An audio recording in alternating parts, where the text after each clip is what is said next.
ஏய் நலமா? நான் நல்லா தான் இருக்கிறேன். எனக்கு என்னங்க என்ற வீட்டுக்காரங்க சண்டை போட்டு கோச்சுக்கடி அம்மா வீட்டுக்கு போயிட்டாருங்க. அப்புறம் நான் போய் சமாதானப்படுத்தி கூட்டிட்டு வர போனுங்க. இப்ப எல்லாம் சண்டை வந்தா ஆம்பளைங்க அம்மா வீட்டுக்கு போயிடறானுங்களா? பேச்சுலர் லைஃப்ல இதெல்லாம் நம்ம தெரிஞ்சுக்க முடியறது இல்ல. அந்த கேடு கட்ட நாய் போனா விட்டுற வேண்டியதானே? உனக்கு தான் நான் இருக்கேன்ல. அப்படி விட்டுற முடியுங்களா?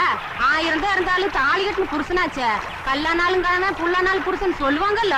ஏய் ஸ்டாப். எத்தனை வருஷத்துக்கு இந்த பழைய பஞ்சாங்கத்தையே புரட்டிக்கிட்டு இருப்பீங்க? வேணும்னா அவனை லைசன்ஸ் பார்ட்டின்னு சொல்லிக்க. ஏ பாப்ஸ். ஏய் உனக்கு அவ பாப்ஸா? சரி அக்கா. அந்த ரேஞ்சிலே நின்னுக்க. ஏன் பாப்பா அக்கா? உன் புருஷனை கூப்பிட போகும்போது அண்ணன் ஒரு வாரம் சொல்லிருக்கலாம்ல. That is correct. ஆமா ஒன்னும் பெருமைய நீ தான் மெச்சுக்கோணும். பக்கத்தவனுக்கு சிக்கலாம் பெருமைங்கிற மாதிரி ஆயிப்போச்சு ஒன்னும் பொழப்பு. ஏய் அண்ணனை பத்தி என்ன நினைச்சுக்கிட்டு இருக்க? நானும் இங்க 10 வருஷமா குளிச்சுட்டு தான் இருக்கிறேன். உங்க அண்ணனு கடமையில உட்காந்து பாத்துட்டு தான் இருக்கிறாரு.